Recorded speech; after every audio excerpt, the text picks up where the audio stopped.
নমস্কাৰ বন্ধুসকল, আপোনালোকক স্বাগতম জনাইছোঁ আপোনালোকৰ নিজৰ ইউটিউব চেনেল আমাৰ অসমলৈ।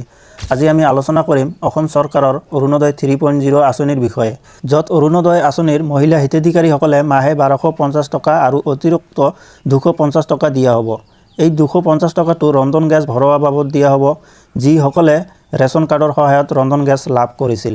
এই ভিডিঅ'ত আমি আলোচনা কৰিম এই আঁচনিখনত কাৰ কাৰ যোগ্যতা আছে, অফলাইনত কেনেকৈ আবেদন কৰিব, কি কি কাগজ পত্ৰৰ প্ৰয়োজন হ'ব আৰু কেনেকৈ আবেদন পত্ৰ ভৰাব, এই সমূহৰ বিষয়ে আমি আলোচনা কৰিম আজিৰ এইটো ভিডিঅ'ত। এই ভিডিঅ'টো শেষলৈ চাব আৰু চেনেলটো যদি এতিয়াও ছাবস্ক্ৰাইব কৰা নাই তেনেহ'লে চেনেলটো ছাবস্ক্ৰাইব কৰক, কিয়নো আমি এনেকুৱা ইনফৰ্মেটিভ ভিডিঅ' সঠিক সময়ত আপোনাৰ সন্মুখত তুলি ধৰিবলৈ চেষ্টা কৰোঁ। তেনেহ'লে বলক ভিডিঅ'টো আৰম্ভ কৰোঁ। অৰুণোদয় আঁচনি হৈছে অসম চৰকাৰৰ এটা গৃহিণীমুখী আঁচনি, য'ত প্ৰত্যেক এলিজিবল গৃহিণীলৈ মাহে 1250 টকা আৰু অতিৰিক্ত 250 টকা ৰন্ধন গেছ ভৰোৱা বাবদ দিয়া হ'ব বুলি ইতিমধ্যে অসমৰ মুখ্যমন্ত্ৰী ঘোষণা কৰিছে। বেছিভাগ অৰুণোদয়ৰ হিতাধিকাৰী মহিলাসকলক DBT অৰ্থাৎ ডাইৰেক্ট বেনিফিট ট্ৰান্সফাৰ মাধ্যমেৰে বেংক একাউণ্টলৈ ধন জমা হয়। অসম চৰকাৰৰ মূল উদ্দেশ্য হ'ল পৰিয়ালৰ খাদ্য, স্বাস্থ্য আৰু শিক্ষাৰ বাবে সহায় কৰা। এই বছৰৰ সংস্কৰণত অৰুণোদয় 3.0 নতুন আপডেটসহ মুকলি কৰা হৈছে। এতিয়া কথাটো হ'ল, অৰুণোদয় আঁচনিৰ যিসকল পুৰণি হিতাধিকাৰী, এই পুৰণি হিতাধিকাৰীসকলৰ ভিতৰত কিছুমান হিতাধিকাৰীৰ নাম কৰ্তন হৈছে। এতিয়া কথাটো হ'ল, যদি আপোনাৰ নাম কৰ্তন হৈছে, এতিয়া আপুনি কি কৰিব আৰু অৰুণোদয় আঁচনিত পুনৰ আবেদন কৰিব পাৰিবনে নাই, আৰু যদি আবেদন কৰিব বিচাৰে তেনেহ'লে কেনেকৈ আবেদন কৰিব। যিসকলৰ নাম অৰুণোদয় আঁচনিৰ পৰা কৰ্তন হৈছে, তেওঁলোক পলম নকৰি অতি শীঘ্ৰে গাঁও পঞ্চায়ত অফিচত যোগাযোগ কৰক। এতিয়া কথা হ'ল, যিসকল একেবাৰে নতুন অৰুণোদয় আঁচনি লাভ কৰা নাই, তেওঁলোক এই অৰুণোদয় 3.0 আঁচনিত আবেদন কেনেকৈ কৰিব।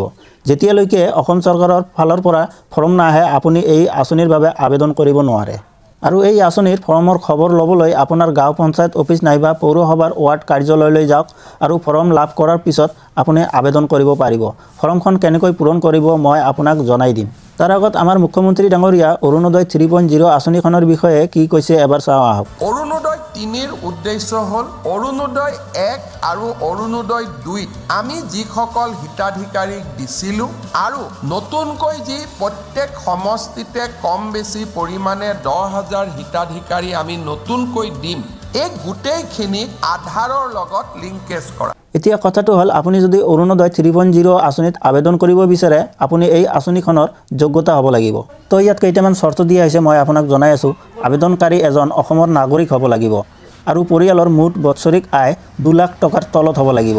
পৰিয়ালটোত এজন গৃহিণী বা মহিলা সদস্য হ'ব লাগিব, নিজৰ বেংক একাউণ্ট থাকিব লাগিব। এতিয়া কথা হ'ল, এই আঁচনিত কোনে কোনে আবেদন কৰিব নোৱাৰিব।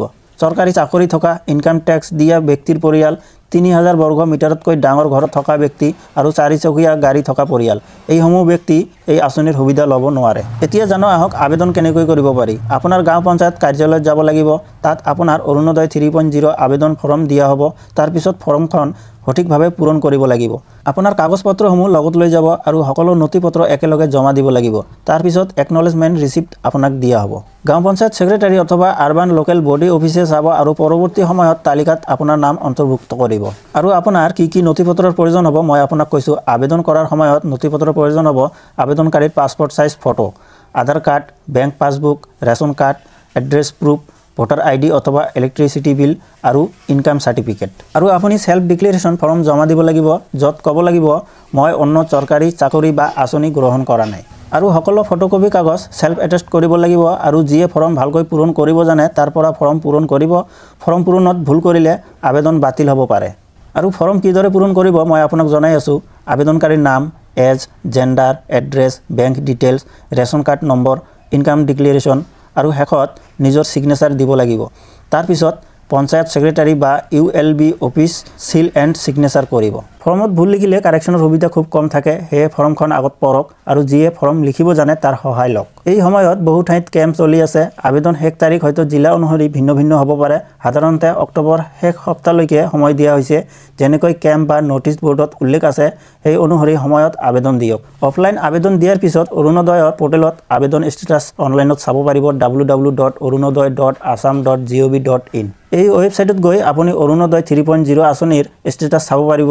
বেংক একাউণ্ট নম্বৰ বা ৰেচন কাৰ্ড নম্বৰ দিব লাগিব, ষ্টেটাছ দেখুৱাব, এপ্ৰুভ বা আণ্ডাৰ প্ৰচেছ যদি হৈছে আপুনি চাব পাৰিব, ৰিজেক্ট হয় যদি আপুনি তাতে চাব পাৰিব। যদি অনলাইন এক্সেছ নাই তেন্তে আপোনাৰ গাঁও পঞ্চায়তত গৈ আপুনি চাব পাৰিব। মই আশা কৰোঁ আজি আমাৰ ভিডিঅ'ত অৰুণোদয় 3.0 আঁচনিৰ কেনেকৈ আবেদন কৰিব নিশ্চয় বুজি পাইছে। আপোনাৰ মাক, বাইদেউ, আইতাক আঁচনিৰ বাবে উপযুক্ত নেকি চাব, সময়ত আবেদন কৰিব আৰু ভিডিঅ'টো শ্বেয়াৰ কৰি সকলোকে সহায় কৰিব। যদি ভিডিঅ'টো ভাল লাগিছে তেন্তে লাইক কৰিব আৰু আমাৰ অসম ইউটিউব চেনেলটো ছাবস্ক্ৰাইব কৰিবলৈ নাপাহৰিব। আৰু যদি আপোনাৰ প্ৰশ্ন থাকে কমেণ্টত জনাব। আজিৰ বাবে ইমানেই আছিল। জয় আই অসম।